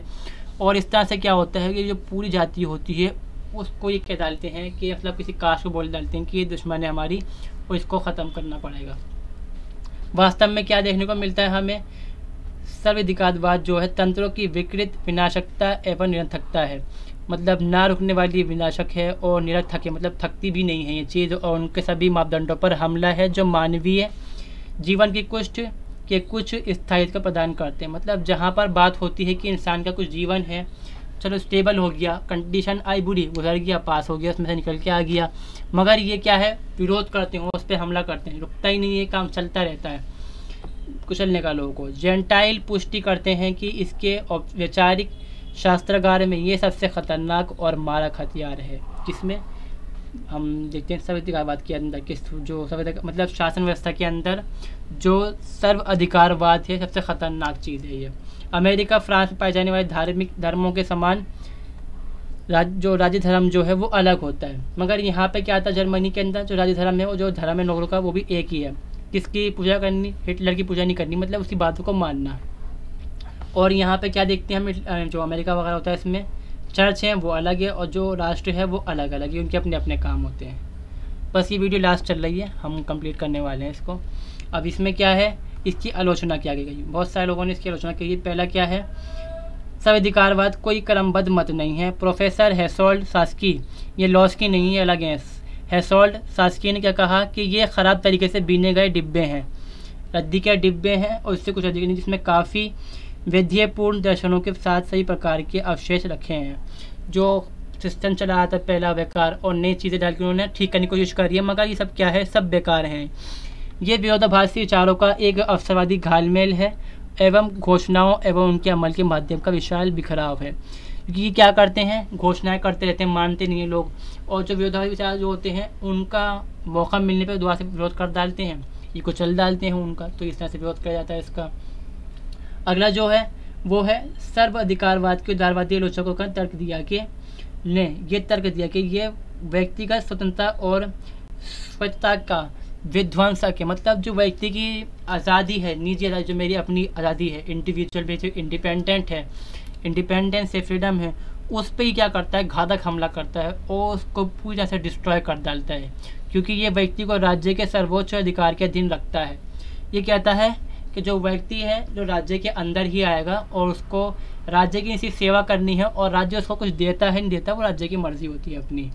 इसके अलावा ये मनुष्य की प्राकृतिक समानता का पालन नहीं करता, नायक पूजा का बगावत करता है, जैसे हिटलर था जो उसने कहा बात मान लो उसकी, और साथ ही साथ सामाजिक श्रेष्ठता के एक बेतुके और प्रतिगामी जर्मन सिद्धांत का समर्थन करता है। कौन, सर्वाधिकारवाद, कोई तुकी नहीं है उसका। सर्वाधिकारवाद में बहुलवाद और संविधानवाद को घात लगाए हुए शत्रु कहा गया है। बहुलवाद मतलब जहाँ बहुत सारे समूह होंगे शासन करेंगे मिलकर, संविधानवाद मतलब जहाँ पे शासन जो संविधान होगा उसको कहते हैं।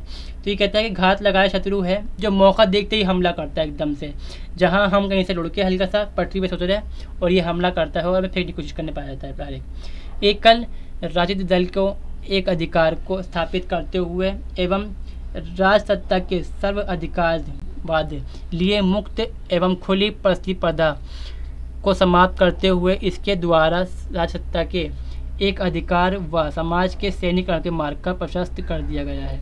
ये कहता है कि एक पार्टी हो शासन करे, जो करना सब कुछ वो करेगी, खुली प्रतिस्पर्धा जो है उसको ख़त्म कर देंगे हम, और जो राजसत्ता होती है उसी का पूरे देश के ऊपर कंट्रोल होगा। इसमें क्या होता है, बल हिंसा को महत्वपूर्ण समझा जाता है और इसके पूर्ण समनिरूपण और निर्विवाद आज्ञाकारिता को स्थान दिया जाता है। इसमें संवैधानिक सिद्धांतों व नैतिक प्रतिविधियों का स्थान सीमित रखा गया है। मतलब जो लोग हैं उनके जो सिद्धांत होंगे, नैतिकतावादी चीज़ होंगी, वो इसमें शामिल नहीं होंगी। ये सिद्धांत मानता है कि सत्ता सबसे बड़ा मूल्य है और दूसरे सभी मूल्यों में से केवल यही किसी काम का है जो सत्ता को बढ़ाने और उसे कायम रखने में फ़ायदा पहुंचा सके। जो व्यक्ति सत्ता को बढ़ाने में काम देगा, राज्य की समर्थन करेगा, वही किसी काम का है। जो प्रोफेसर लॉस्की हैं क्या कहते हैं इस बारे में, उनके अनुसार फांसीवाद राज्य आतंक से निर्मित है और आतंक के भय द्वारा संगठित व अनुरक्षित होता है।